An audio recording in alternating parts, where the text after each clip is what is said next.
Je ne veux pas plus de volume ici, ni ici. C'est une émission. Jean-Paul II fête donc dans quelques jours le 25e anniversaire de son pontificat. Le pape, venu du froid, a fait bouger l'Église catholique, mais pour certains... fait partie de la vie et touche même le pape. Et il montre à ceux qui sont concernés comment on peut continuer à vivre, même si on est diminué physiquement de manière évidente.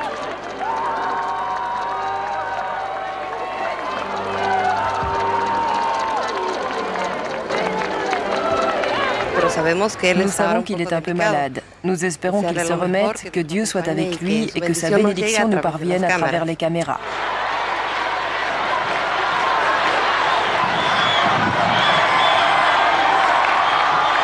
Je pense qu'il est fatigué, suite notamment à son voyage en Slovaquie, où on sait qu'il a eu, comment dire, une grande fatigue.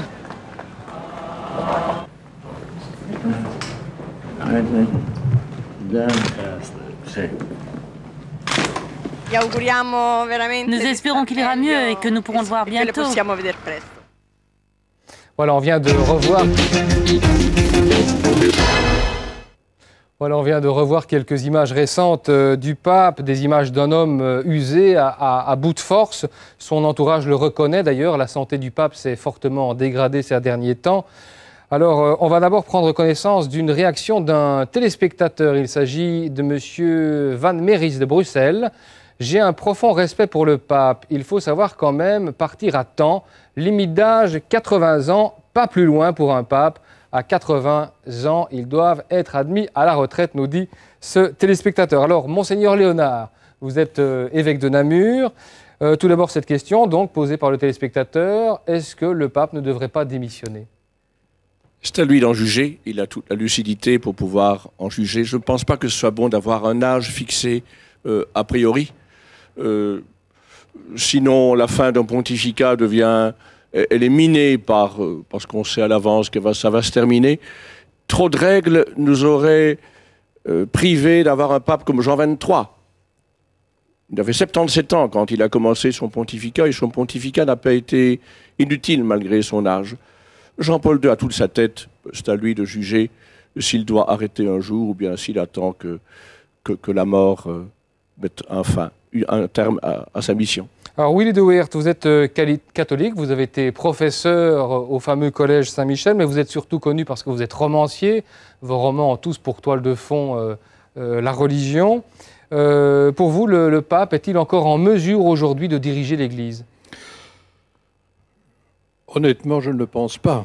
Quand on voit ce que représente l'Église dans le monde, quand on voit aussi l'état dans lequel se trouve l'Église d'aujourd'hui, je suppose que nous en parlerons tout à l'heure, je crois qu'il serait sage que le pape se retire de façon à pouvoir mettre en place un pontife, disons, plus jeune et dans la force de l'âge. Je crains cependant que, entre guillemets, l'obstination de Jean-Paul II à se maintenir au pouvoir, je mets entre guillemets, ne soit encouragée par des membres de la curie qui, pendant que le pape est sénile, font exactement ce qu'il veut. Donc il est manipulé, selon vous ? Je ne dirais pas que Jean-Paul II lui-même est manipulé, mais comment voulez-vous qu'il contrôle encore quoi que ce soit au Vatican, même dans l'état dans lequel il est ? Alors Patrice Dartevel, vous êtes le vice-président du Centre d'action laïque. Vous avez l'impression que le pape s'accroche au pouvoir ? Sûrement, mais l'important est de voir ce qui, pour nous, du point de vue des laïcs, des non-croyants, a une signification dans cette affaire. Ce qui a une signification, c'est que c'est un trait d'un comportement de type monarchique. Ce sont les monarchies traditionnelles qui ne mettent pas de terme aux fonctions. Partout ailleurs, aujourd'hui, dans les sociétés pluralistes et démocratiques, il y a pratiquement toujours des termes fixés ou plus ou moins élastiques. Ça veut dire, si je vous suis bien, que par exemple chez nous, le roi Albert II devrait avoir une limite d'âge aussi, alors ? Bien entendu. C'est le même problème. Ce sont des résidus d'un esprit monarchique que l'on retrouve dans d'autres traits du comportement du pape actuel et du Vatican. Alors, Tommy Scholtes, vous êtes ce que l'on appelle un informateur religieux. Vous travaillez à la Commission chrétienne des médias. Alors, on l'a vu, le pape ne sait plus marcher, il ne sait plus se déplacer seul, il ne termine pas les derniers discours, il est incapable de les terminer. Alors, la question, je l'admets, est un peu brutale, mais est-ce que l'image de l'Église n'est pas en train d'en prendre un coup, là? C'est quoi l'image de l'Église? C'est l'image d'un homme? Moi, je ne pense pas. C'est l'image d'un peuple, l'image de l'Église. Et je crois qu'il y a aussi une image de la vieillesse quelque part. Je sais que c'est difficile. Mais je crois que ce serait très triste que l'on mette, entre guillemets, au rencard les personnes qui, à un moment donné, sont physiquement très démunies, mais dont il n'a pas été établi jusqu'ici, et par des personnes que j'ai rencontrées très récemment, dont le cardinal Etchegaray, qui me dit clairement, le pape a des moments de grand sommeil, mais il n'a absolument aucun problème d'intelligence. Alors, c'est sûr que le pape ne peut pas tout suivre, c'est évident. Il ne l'a jamais pu le faire, c'est pas possible pour quelqu'un qui a ce type de responsabilité. Mais moi, je pense que quand l'Église se réunit pour prier, pour rendre service, pour préparer la béatification de Mère Teresa, pour s'apprêter, Jean-Paul II a été candidat à recevoir le prix Nobel de la paix, on n'a pas interrogé pour savoir s'il avait trop d'âge ou trop peu d'âge. On a vu l'homme. Et je crois que, de ce point de vue-là, même si on peut imaginer un jeune manager, mais je pense que la réalité de l'Église, elle est ailleurs. Ça veut dire que ce n'est pas une affaire de puissance, l'Église. C'est peut-être d'abord même une affaire de fragilité.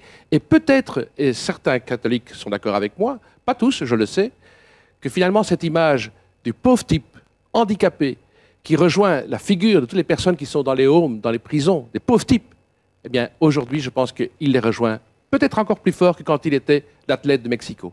Alors, on va parler du bilan du pape maintenant, mais avant d'en parler, peut-être cette réaction d'un téléspectateur, Guy Bogarts de Montmalmedy. Le bilan de l'action du pape n'est-il pas aussi celui de l'Opus Dei?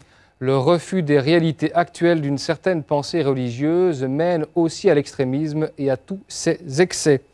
Alors, Monseigneur Léonard, pour vous, le pape a surtout restauré une église qui était en péril suite au Concile Vatican II? Je le vois beaucoup plus comme un prophète, un des plus grands prophètes de ce temps, et dont l'inspiration permanente a été justement le Concile Vatican II, auquel il a participé comme tout jeune évêque à cette époque-là. Et pour lui, le Concile Vatican II n'est vraiment pas du tout derrière. Il est devant comme un programme et comme un trésor, une richesse qui n'ont pas encore été C'est pas tout à fait comme explorés. ça que la plupart des catholiques le comprennent. Hein. Ils ont plutôt l'impression qu'il revient en arrière par rapport à Vatican II, non? Oui, mais ceux qui raisonnent comme ça, souvent, n'ont guère lu des textes du Concile et se font une image un peu fantasmagorique du Concile Vatican II. Mais si vous en prenez les textes, vous voyez que l'action de Jean-Paul II, la pensée de Jean-Paul II est dans le droit fil du Concile Vatican II. Anne Morelli, vous êtes professeur à l'ULB, votre spécialité c'est l'histoire des religions. Jean-Paul II aura surtout été le pape du retour en arrière, selon vous? Ah oui, évidemment, c'est absolument un pape de contre-réforme. La réforme étant Vatican II, lui, il essaie de retourner en arrière et notamment d'éliminer tous les théologiens qui étaient un peu progressistes, de Skilbeck à Kung, en passant par bien d'autres. Et d'autre part, c'est un pape aussi très antiféministe. Et c'est un pape aussi de conservatisme politique. C'est lui qui a évidemment donné à l'Église une tendance politiquement extrêmement rétrograde et qui a appuyé cette tendance dans une multitude de pays et de questions. Willy de Weert, est-ce que vous vous retrouvez, vous, dans l'Église de Jean-Paul II? Je rappelle que vous êtes chrétien. Non, pas du tout. Prenez votre micro, monsieur de Weert, parce que sans micro, ça marche mal. Pas du tout. Justement, je crois qu'avec un micro, ça ira mieux. J'ai envie de dire que ceux qui pensent que Jean-Paul II est un prophète, j'ai l'impression que le mot est quand même un tout petit peu fort. Pour quelqu'un qui a été d'abord d'un autoritarisme effrayant, pour quelqu'un qui a eu, Anne Morelli vient de le rappeler, une attitude à l'égard des femmes qui donnait parfois l'impression que être femme, c'était être en état de péché. Je cite une phrase de Jean-Paul II qui disait l'exclusion des femmes. Il parlait du sacerdoce. Vous savez qu'il a émis un document liant les mains même de ses successeurs, interdisant aux femmes d'accéder jamais au sacerdoce. L'exclusion des femmes relève de la constitution de l'Église. Je laisse ça à la méditation des téléspectateurs. J'en viens aux canonisations de Jean-Paul II. Jamais un pape n'a canonisé autant de monde et je crois que jamais un pape n'a fait des canonisations aussi douteuses. Je pense à celle du fondateur de l'Opus Dei. C'était il y a un an, oui. Dont chacun sait que non seulement c'était un supporter du franquisme, que c'était un manipulateur, que c'était un tyran dans son ordre lui-même, mais qu'il n'a même pas hésité à envoyer des membres de l'Opus Dei dans la Légion Azul se battre en déguisé en Asie contre les Russes. Je pense à la contraception, au sida dans le monde. Pourquoi l'Église ne permet-elle pas le contraceptif normal? Non. Au nom de la doctrine, on s'en prend à l'homme. Je crois que c'est une des caractéristiques. Le catéchisme que le pape a publié, qui est un catéchisme rétrograde, la doctrine sur l'Eucharistie. Quand je vois que dans cette doctrine sur l'Eucharistie, et on revient à dire aujourd'hui, en 2003, que hors de l'Église, pas de salut, que seule l'Église catholique a raison. Les encouragements soutenus de Jean-Paul II à des mouvements comme les Focolari, Communion et Libération, ne faites pas la liste de tous vos griefs, parce que non, mais voilà, on y arrive. On n'aura pas assez avec la durée de l'émission, mais on a compris. Et l'Opus Dei. Bien sûr. Alors, Monseigneur Léonard, une réaction? La série est un peu longue et à force d'être longue devient un petit peu grotesque. Mais vous ne manquez sûrement pas d'arguments non plus. Mais, toutes ces simplifications qui sont pour une large part des calomnies ou des racontards, par exemple ce qu'on dit sur le... Attendez, des calomnies, des racontards, c'est quand même ce qui se dit dans les églises. Il a évoqué le sida, par exemple. Jamais Jean-Paul II n'a tenu les propos qu'on lui prête depuis son très beau discours de Kampala en 1985. Jamais, jamais. Mais donc, on colporte cela. Et il y a des catholiques qui sont assez naïfs pour le croire. Mais je trouve la scène ici un petit peu surréaliste. Dans 20 ans, 30 ans, on ne parlera plus d'aucun d'entre nous ici. Tandis que Jean-Paul II, avec son prophétisme, sa promotion de la dignité de la femme, son combat pour la vie, Jean-Paul II entrera dans l'histoire comme Grégoire et comme Léon, comme Jean-Paul le Grand. Et ce que nous disons ici est un petit peu surréaliste. Mais non, Monseigneur Léonard, je m'inscris en faux. Pardon, je pense au mot du poète bien connu, le venin des crapauds. Monseigneur Léonard, je m'inscris en faux. Alors, Christian Terrasse, vous êtes sur ce plateau, considérant que les gens qui sont critiques par rapport à ce pontificat, et notamment par rapport à sa relation à Vatican II, n'auraient pas lu les textes. Je trouve que c'est un procès de détention qui ne fait pas valeur et crédit. Et je trouve ça absolument scandaleux que vous puissiez juger des gens qui critiquent le rapport de Jean-Paul II à Vatican II de telle sorte qu'ils seraient des gens qui colportent des bruits. J'ai lu les textes de Vatican II avec des théologiens qui ont été experts au Concile Vatican II, et nous sommes contraint de dire aujourd'hui que l'interprétation que Jean-Paul II fait du Concile Vatican II est une interprétation restrictive, qu'il n'interprète pas le Concile Vatican II dans son esprit, dans sa dynamique et dans les ouvertures qu'il permettait, et on n'arriverait pas à ce qu'on est en train de dire avec nos amis ici concernant les blocages et l'infaillibilité dont il a publié son texte concernant l'interdiction aux femmes de devenir diacres ou prêtres. On ne serait pas dans une problématique aujourd'hui où les laïcs ne peuvent plus dire une homélie dans une liturgie, confère le dernier texte officieux qui risque de sortir d'ici la fin de l'année, où les filles ne peuvent plus être enfants de cœur, où on encourage, et ça me paraît extrêmement grave, les fidèles catholiques de saisir l'autorité diocésaine par rapport à toute déviance concernant la célébration liturgique.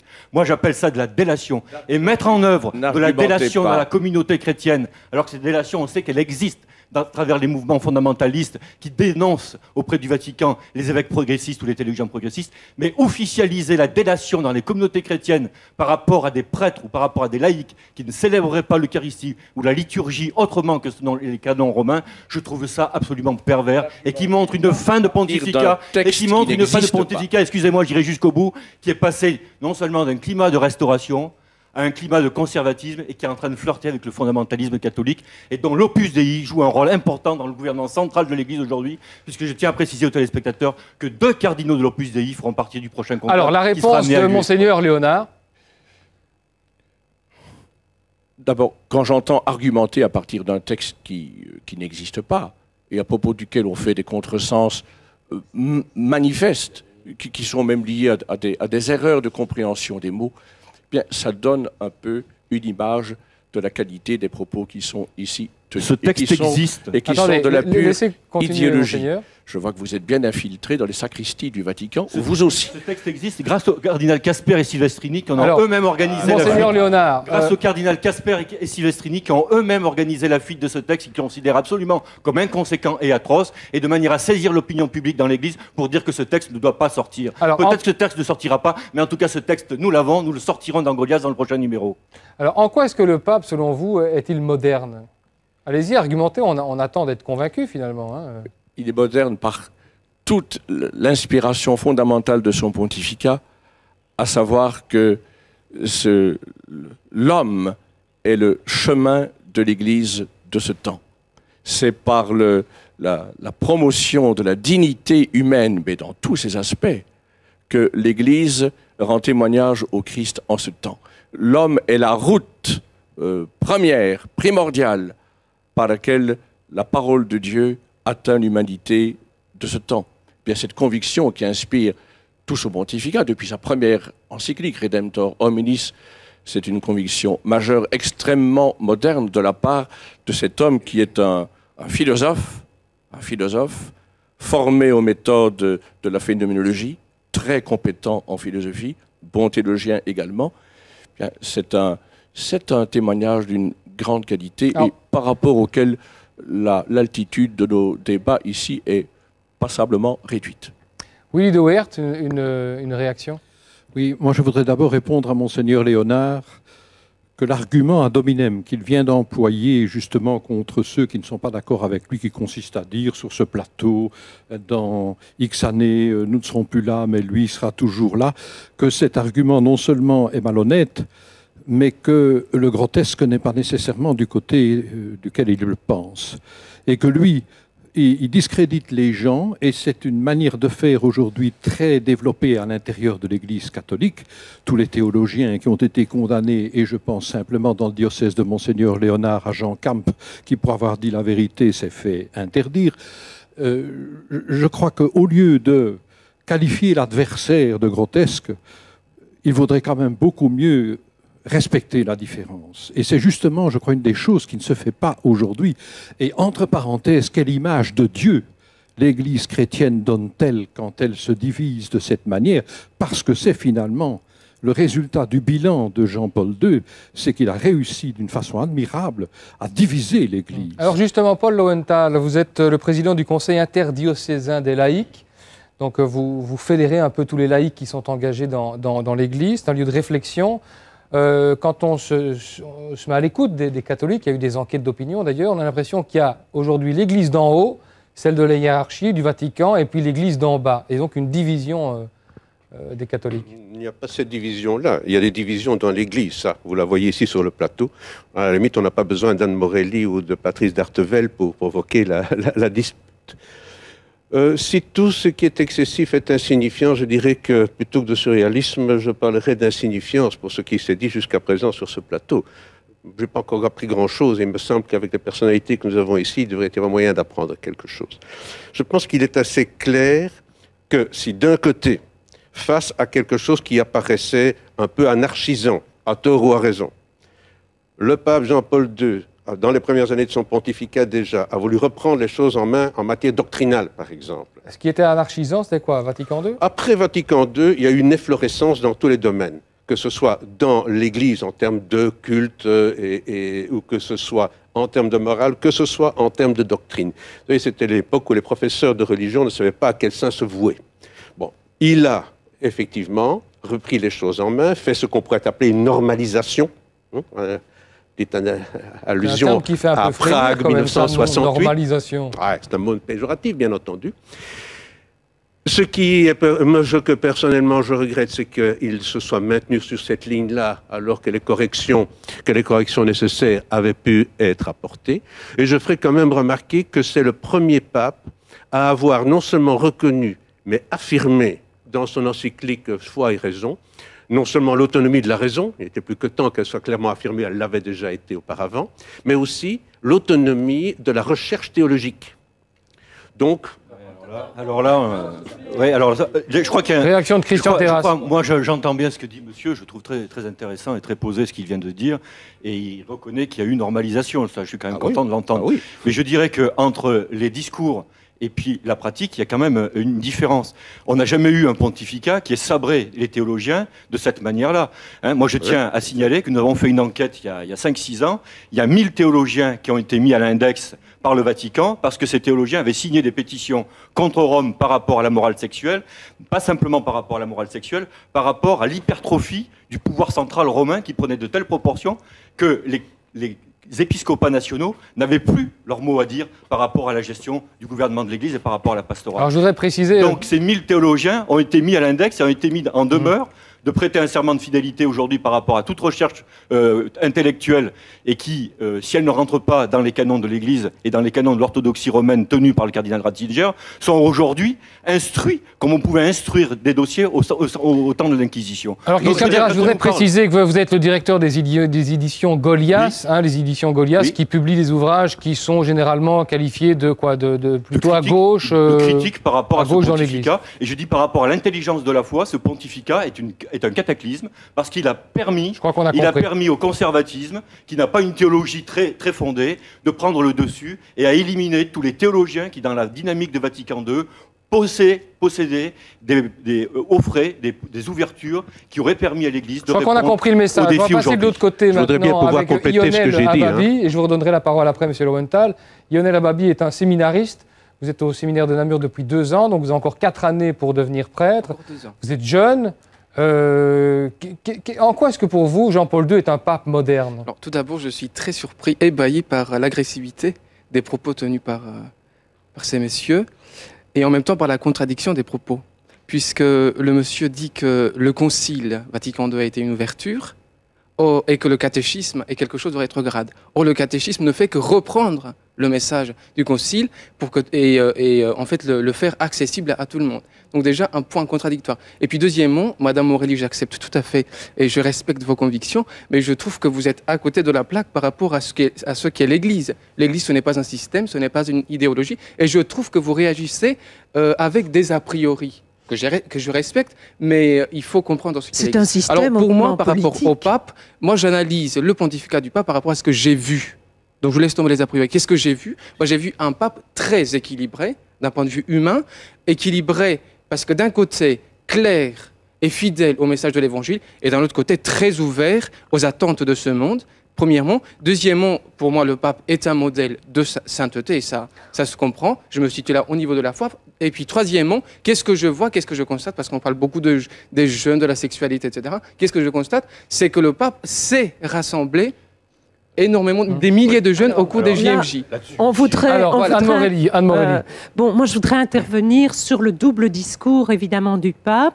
Le pape a en permanence un double discours, c'est-à-dire qu'il dit par exemple « je suis pour la démocratie », mais évidemment il ne la pratique pas à l'intérieur de l'Église, et les béatifications et les canonisations ont été souvent des provocations contre la démocratie quand il béatifie quelqu'un qui a été victime de la République espagnole, victime de la Révolution française, et non pas victime du franquisme ou victime de la monarchie. Et on pourrait multiplier ce double discours par rapport aux orthodoxes qui ont subi plein de provocations, par rapport aux juifs qui ont subi plein de provocations, les protestants, etc. Et l'aspect, je dirais, antiféministe du pape, c'est une réalité. Donnez-moi un exemple concret, madame.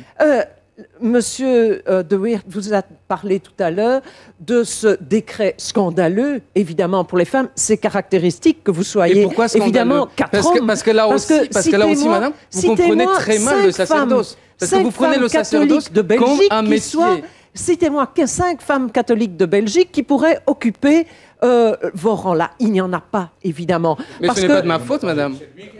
Vous ne lui laissez pas la place. Non, et d'autre part, sous le modernisme... La conception du sacerdoce, moi je reviens là-dessus. Oui. Comment oser dire aujourd'hui à cette dame que la conception du sacerdoce, c'est la vôtre, c'est-à-dire que c'est celle d'un justement, ce n'est pas la mienne, c'est la conception de l'Église. Être amené au sacerdoce. Ça, c'est votre interprétation mais de la tradition. Mais ce n'est pas mon interprétation. Il n'y a rien dans la tradition de l'Église, il n'y a rien dans la tradition primitive de l'Église qui dit qu'il n'y a qu'un mâle célibataire qui peut être prêtre, puisqu'on a des preuves qu'aujourd'hui, jusqu'au VIe siècle au moins, il y a eu des femmes qui étaient diaconesses, prêtres, voire même évêques. Comment vous pouvez dire aujourd'hui à cette dame que le sacerdoce se réduit simplement au fait qu'il faut être un homme masculin, parce que Jésus a été un homme et que donc, dans la déclinaison du sacerdoce, on doit ressembler à Jésus, on doit être un homme et un homme célibataire. Paul Lowenthal, je voudrais que vous réagissiez là-dessus, sur la place de la femme dans l'Église.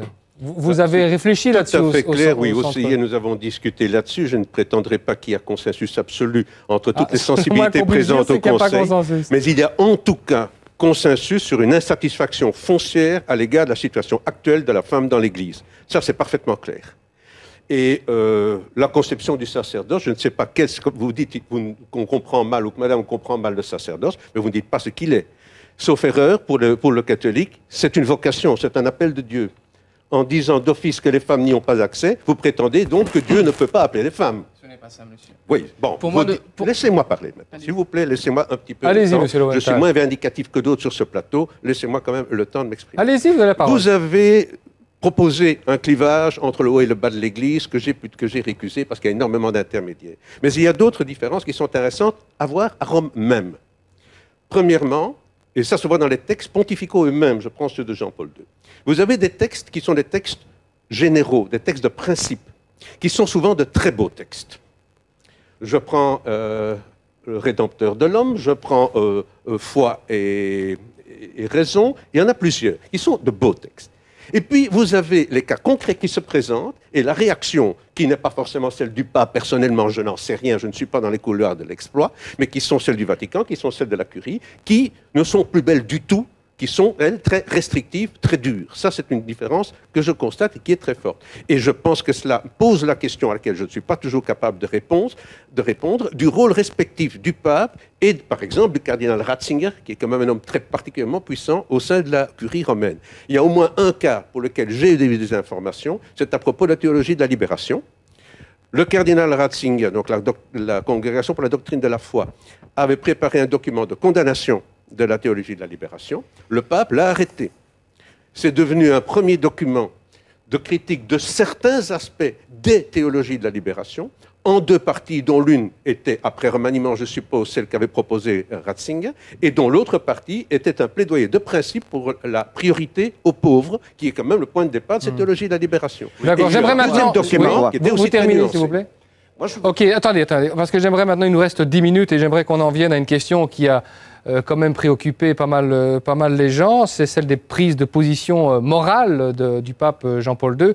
Alors, une réaction d'un téléspectateur, il s'appelle Michel Hélin de Braine-l'Alleud, avec ses prises de position rétrogrades sur l'usage du préservatif. Jean-Paul II est responsable de bien plus de morts que Saddam Hussein. Jean-Paul II est-il une arme de destruction massive? Alors ce dimanche, Anne Morelli, la BBC va diffuser une émission au cours de laquelle des responsables de l'Église, notamment au Vatican, disent que le préservatif n'empêche pas le sida de se transmettre et que donc il ne faut pas en mettre. C'est quand même hallucinant, ça, non? Alors, ces positions tout à fait ridicules, évidemment, qu'un scientifique n'accepterait. Je dirais que pour moi, qui suis athée, je trouve ça magnifique. Parce que c'est vraiment ça, c'est vraiment ce type d'église-là qui a engendré la baisse de la fréquentation des églises, avec, je l'espère... Donc les laïcs se frottent les mains, quoi. Exactement. Avec aussi, j'espère, une montée du rationalisme et avec aussi les scandales, il faut bien dire, des prêtres pédophiles. Ces éléments-là ont fait chuter, évidemment, les vocations, ont fait chuter la pratique religieuse et ont fait chuter la foi. Il faut bien dire que les statistiques de l'Église catholique sont catastrophiques partout, y compris sur le plan général, le pourcentage de catholiques s'est effondré dans le monde, non seulement ici en Europe, mais aussi dans les autres pays. Surtout en Europe, hein. Mais parce qu'il y a le catholicisme ça progresse. africain est mordu par l'islam, le catholicisme d'Amérique latine est mordu par le protestantisme, et ce sont des positions de ce type réactionnaire, avec l'antiféminisme du pape, qui ont découragé les catholiques les plus critiques. On a compris le message. La parole à Tommy Scholtes maintenant sur le préservatif et sur les prises d'opposition du pape. Alors, comment est-ce que c'est possible ça? Moi, j'aimerais comprendre, hein, je suis ouvert. Comment peut-on condamner l'usage du préservatif alors qu'on sait bien que c'est la seule manière réaliste de combattre la maladie? On peut appeler à la fidélité, à l'abstinence. On sait bien que tous les gens n'écouteront pas. Bien sûr que tous les gens n'écouteront pas. Mais est-ce que ce n'est pas quelque part un peu criminel, ça? C'est quand même, je sais que c'est une question qui traîne depuis des années, mais... Alors, pour être clair, il n'y a pas d'interdit. Et là, je suis absolument formel, il n'y a absolument aucun interdit. Il y a toujours, dans le cadre de la morale chrétienne, ou de la morale tout court, finalement, un appel à la conscience avec un certain nombre de conseils. Oui, il n'y a pas des conseils. Les conseils ici de ces ecclésiastiques interrogés par la BBC, c'est de dire ça ne sert à rien le préservatif, il laisse passer le virus. C'est des contre-vérités en plus. Je laisse les autres ecclésiastiques dire ce qu'ils veulent. Ma parole là-dessus, et je l'ai dit dans une autre chaîne de télévision, il n'est pas question de commencer, nous, comme prêtres, à faire de la médecine, que les chiffres de l'OMS sont clairs, il faut, dans certains cas, mettre le préservatif. Quand il y a danger de mort, il est clair qu'il faut mettre un préservatif. Monseigneur Léonard, vous êtes sur la même longueur d'onde. J'aimerais vous entendre sur ce sujet. Excusez-moi une seconde. Monseigneur Lustiger, Monseigneur Danels, tout le monde l'a dit, dès qu'il y a une responsabilité, il faut, bien sûr. Mais je pense... Excusez-moi, ça c'est la croix qui tombe. Juste une parenthèse, Monseigneur Léonard, vous êtes d'accord? n'a jamais parlé du préservatif. Cette légende donc vient du discours de Kampala en 85 où Jean-Paul II a dit devant des milliers... Attendez, la question est, est-ce que vous êtes d'accord? Est-ce que Tommy Scholtes vient de dire, c'est oui, il faut mettre le préservatif lorsqu'il y a danger? Mais si on a décidé d'avoir un comportement... J'ai pas entendu votre réponse, excusez-moi. Si on a décidé d'avoir un comportement sexuel risqué, il est clair qu'il faut se préserver et préserver autrui. Mais ce n'est pas une solution à long terme, et d'ailleurs, les faits le montrent. Ce que Jean-Paul II a dit ce jour-là, c'est que si vous vous engagez, a-t-il dit à ces jeunes, dans une vie de couple, une vie de famille stable, fidèle, durable, vous ferez, par surcroît, par un moyen absolument irréprochable sur le plan moral, vous ferez reculer aussi l'épidémie de sida. Et ça, c'est parfaitement correct. Et moi, je pense qu'on pourrait aussi intenter un procès aux gens qui, sans plus, font comme à l'approche des vacances la pub pour le préservatif en disant mais vous incitez les gens à un comportement qui reste risqué, car il n'y a pas de préservation à 100%, ça reste à certains égards une roulette russe. Alors la réplique de Christian Terrasse. J'entends bien ce que dit Monseigneur Léonard, c'est vrai que Jean-Paul II n'a jamais employé le terme préservatif en tant que tel, c'est vrai, il faut le dire, mais il a toujours fait allusion à la maladie du sida de manière prohibée par rapport au préservatif. Et les appels incantatoires à la fidélité, à l'abstinence, ne sont pas une manière de régler cette question-là. Cette grave question qui, rappelons-le, fait 20 millions de morts, a fait 20 millions de morts. Je pense que là, on aurait pu attendre d'un pape prophétique qu'il engage l'Église au niveau d'un discours moral qui sorte un petit peu de l'obscurantisme médiéval dans lequel il est toujours et qui engage l'Église sur un discours un peu plus ouvert en disant, nous, dans l'Église catholique, voilà comment nous pensons. C'est de cette manière-là. Mais... Oui. Pour les gens qui ne se réfèrent pas nécessairement à ce système de valeurs, eh bien, effectivement, quand il y a danger, quand il y a problème, eh bien, utilisez les moyens qu'il faut. Alors, j'aimerais qu'on parle le même problème sur la contraception. Okay. Donc, pour moi, c'est non-assistance à personne en danger, qu'on n'ait pas eu une parole forte du Vatican et de Jean-Paul II sur cette question. Alors, on conclut sur ce sujet avec M. Dartevel. Mais moi, ce que je voulais dire, c'est que ce point est l'illustration de l'intérêt, même pour les incroyants, et de l'importance de la déposition de l'Église. Et je crois ici qu'on est dans une situation ubuesque. En réalité, comment un pape réputé aussi médiatique, et non sans raison, a-t-il pu avoir un tel problème de communication véritablement sur le terrain? Personne ne le suit. Il nous reste moins de 4 minutes. Je voudrais qu'on aborde quand même une dimension qui rejoint plus tout le monde, c'est celle du rôle du pape en matière de politique internationale. Christian Terrasse, peut-être... Alors, je pense que Jean-Paul II, effectivement, sur le plan international, a positionné la diplomatie du Vatican et l'Église de manière très visible, ce que n'avaient pas fait jusqu'à présent vraiment ses successeurs, sauf Paul VI au cours de sa fameuse intervention à l'ONU. Je crois que Jean-Paul II a vraiment boosté sa diplomatie pour que l'Église soit très présente, très visible sur le plan international, et qu'effectivement, il a participé au niveau des droits de l'homme, on peut discuter de sa conception des droits de l'homme, à un certain nombre d'avancées. Mais je n'oublie pas non plus et si je rends hommage à Jean-Paul II d'avoir été contre la guerre en Irak récemment et de sortir un petit peu l'Église catholique du fameux concept de la théologie de la guerre juste, je n'oublie pas non plus que Jean-Paul II s'est affiché avec Pinochet, qui lui a remis la médaille du Vatican pour le 50e anniversaire de son mariage, et qu'il a organisé avec Angelo Sodano, le numéro 2 du Vatican, ancien nonce au Chili, avec l'Opus Dei, l'extraction, j'allais dire, de Pinochet aux griffes de la justice internationale pour parler de ces crimes. D'accord. Lionel Ababi. Non, je finis deux choses. Oui, je n'oublie pas non plus, je serai vite rapide là-dessus, je n'oublie pas non plus que lorsque Monseigneur Romero, archevêque de San Salvador, a été assassiné dans son église, on n'a pas entendu Jean-Paul II. On n'a toujours pas entendu Jean-Paul II. On a béatifié Escrivá de Balaguer de l'Opus Dei. On n'a toujours pas entendu Jean-Paul II et qu'il l'a remplacé par quelqu'un de Il nous reste 2 minutes. Et je Lionel Ababi, non, la parole est à Lionel Ababi. Attendez, on ne vous entend plus, vous n'avez plus votre micro. Lionel Ababi. Je me permets en fait de revenir sur la question de la sexualité parce que c'est un point très important. Non, on ne va pas revenir là-dessus. C'est parce que je trouve que Mme Morelli sur le rôle de Jean-Paul II comme de ce qu'est la sexualité, parce que si la sexualité, c'est utiliser le préservatif. Peuvent m'apporter du nouveau sur la question. Écoutez, madame, si la sexualité c'est porter le préservatif et faire n'importe quoi, je me permets, enfin, excusez-moi d'être vulgaire, mais d'être un chien ou un lapin, où là il n'y a pas besoin de capote et c'est du direct.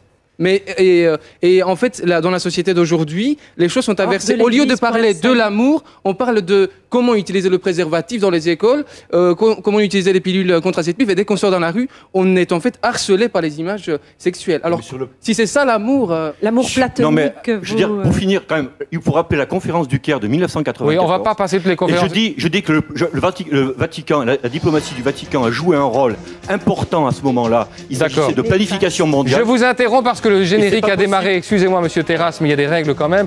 Le dernier mot sera pour Monseigneur Léonard. On parle de la succession, on s'y prépare au Vatican. Vous verriez bien quel genre de successeur à Jean-Paul II? Je n'ai aucune idée. Un clone, suggère Mme Morelli? Aucune idée sur la question. Oui. Mme Morelli, une idée? Oui, un clone, bien sûr, puisqu'il a nommé des cardinaux qui sont tout à fait dans son optique. Il est très improbable qu'il y ait quelqu'un de véritablement très différent de lui. À moins que le Saint-Esprit ne soit pas en vacances. D'accord, ce sera le mot de la fin. Mesdames, merci d'avoir participé à ce débat qui était animé et qui montre d'une certaine manière la vitalité de l'Église. Mise au point sera rediffusée, attention, sur la Une ce soir à 23h50. Excellent dimanche, tout de suite, le JT.